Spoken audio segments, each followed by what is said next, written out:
그때의 율법학자들과 바리새파 사람들 가운데 몇 사람이 예수께 말하였다. 선생님, 우리는 선생님에게서 표징을 보았으면 합니다. 예수께서 그들에게 말씀하셨다. 악하고 음란한 세대가 표징을 요구하지만 예언자 요나의 표징밖에는 이 세대는 아무 표징도 받지 못할 것이다.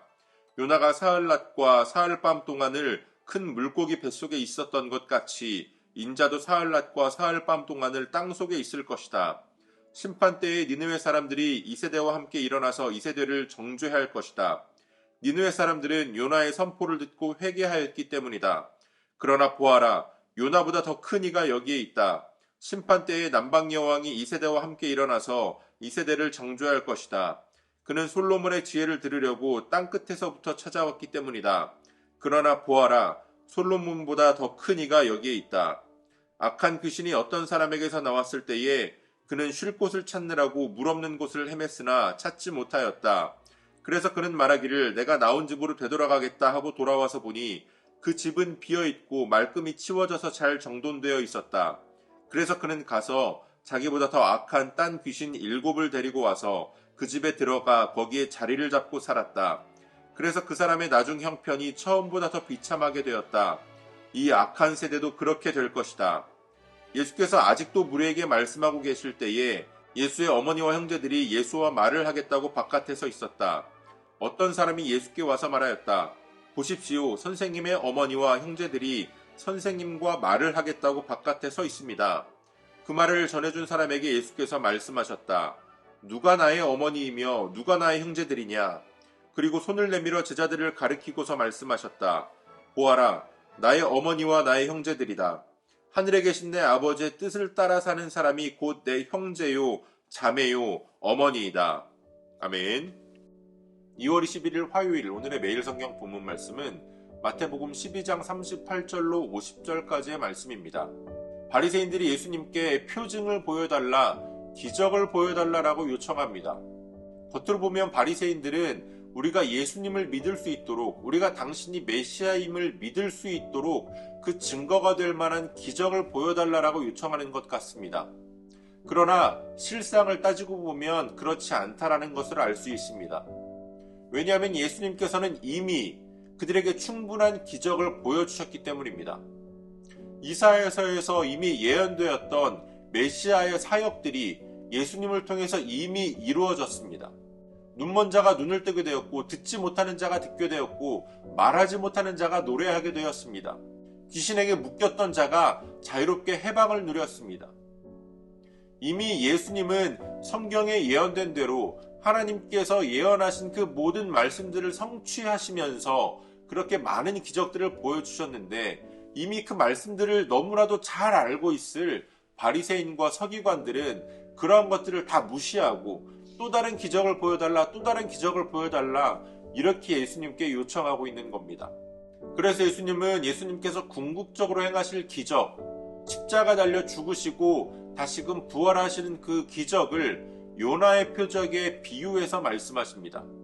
그것밖에는 이제 내가 너희들에게 보여줄 것이 없다라고 말씀하시는 겁니다.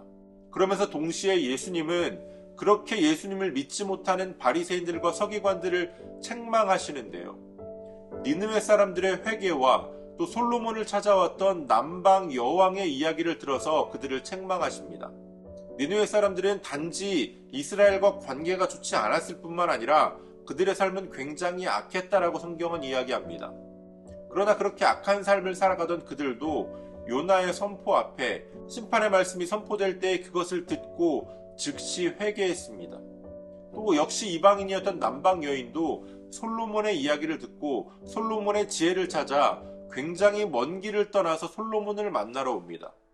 그러나 요나보다도 더 크신 예수님을 바라보면서, 솔로몬보다도 더욱더 크신 그 예수님을 바라보면서도 여전히 믿지 못하고 회개하지 못하는 바리새인과 서기관들을 향해서 심판 때에 니느웨 사람들과 남방 여인이 너희를 책망할 것이다 라고 말씀하십니다. 단지 말씀의 내용을 아는 것이 중요한 것이 아닙니다. 말씀 안에 담겨있는 하나님의 뜻과 하나님의 마음, 하나님의 섭리를 온전히 이해해야 합니다. 바리새인들은 그들의 종교적인 열심을 통해서, 그들이 세운 종교적인 전통을 통해서 그들이 거룩함을 유지하기 위해 그들의 삶을 청결하기 위해 많은 노력을 기울여 왔습니다.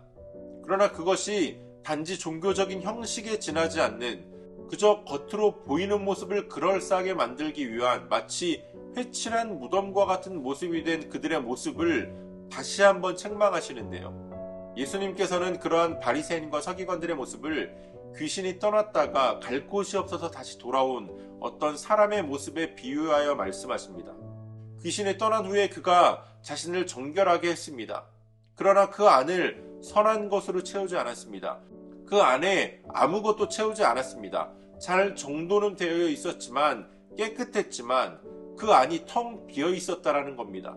바로 겉으로 보여지는 껍데기 신앙, 형식에 빠져있는 신앙을 지적하시는 겁니다.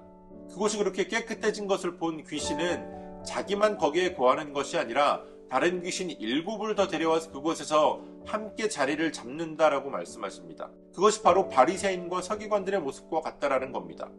오늘 우리가 우리 자신을 비웠으면 그 비운 자리에 예수님을 우리 삶의 주인으로 모셔야 합니다. 그 자리에 성령님이 거하셔야 합니다. 그렇지 못하면 우리의 삶은 우리를 비워내기 이전보다 더욱더 안 좋아질 것이다라고 예수님 말씀하십니다. 그렇게 예수님께서 무리에게 계속해서 말씀하고 계실 때에 예수님의 어머니와 형제들이 예수님을 찾아옵니다. 가족들이 찾아왔다라는 말을 전해드린 예수님은 제자들을 가리키시면서 하나님의 뜻대로 행하는 이 사람들이야말로 진정한 내 어머니고 내 형제들이다라고 말씀하십니다. 이것은 예수님께서 육신의 가족들을 부정하고 그들을 깎아내리려고 하시는 말씀은 아닙니다. 왜냐하면 예수님께서도 우리가 부모를 공경해야 함을, 서로 형제를 사랑해야 함을 여러 번 말씀하셨기 때문입니다. 예수님께서 이렇게 말씀하시는 것은 예수님 안에서 이루어질 영적 공동체가 그만큼 우리 육신의 가족 못지않게 중요한 공동체임을 강조해서 말씀하시는 겁니다. 우리는 그리스도를 머리로 한 몸된 교회의 지체들입니다. 우리가 하나님의 뜻대로 행한다라는 것은 함께 예수 그리스도 안에서 합력하여 하나님의 뜻을 이루고 선을 이루어간다라는 것을 뜻합니다. 그리고 그것은 단순한 가족보다 더욱더 가까운 지체라는 표현으로 표현되어집니다. 오늘 우리가 함께 몸된 교회를 이루어서 함께 하나님의 뜻을 이루어가는 각 지체들을 바라볼 때에 그냥 나무로 바라보는 것이 아니라 한 몸의 지체요, 형제요, 자매로 여기며 그들을 사랑하고 섬겨야 합니다. 하나님은 오늘 우리에게 우리가 믿을 만한 충분한 증거를 주셨습니다. 말씀을 통해서 태초부터 이 땅에 오실 예수 그리스도를 예언하셨고, 그렇게 예언되어진 예수님은 이 땅에 성육신하셔서 십자가 달려 죽으시고 부활하시고 승천하심으로써 또 다시 오실 것을 약속하시면서 하나님의 말씀을 온전히 성취하셨습니다. 그리고 그것을 목격한 많은 예수님의 제자들이, 또 신앙의 선배들이 성경을 기록하고 그것을 오늘 우리에게 전승해 주었습니다. 이미 충분한 증거가 주어졌음에도 그것들을 모두 다 부인하고 새로운 것을 요구했던 바리새인과 서기관들의 모습이 오늘 우리의 모습이 되어서는 안 될 줄 믿습니다. 이러한 악하고 음란한 세대가 아니라 예수님의 진정한 가족으로 하나님의 뜻을 온전히 행하는 사람들로, 무엇보다 몸된 교회의 거룩한 지체들로 그렇게 함께 동역하며 살아갈 수 있는 저와 여러분들이 되어주시기를 소원합니다. 오늘도 우리에게 주신 본문의 말씀을 몇 차례 더 읽으시면서 여러분들에게 개별적으로 깨닫게 하시는 하나님의 말씀을 묵상하시고 각자의 기도로 오늘의 묵상을 마치겠습니다.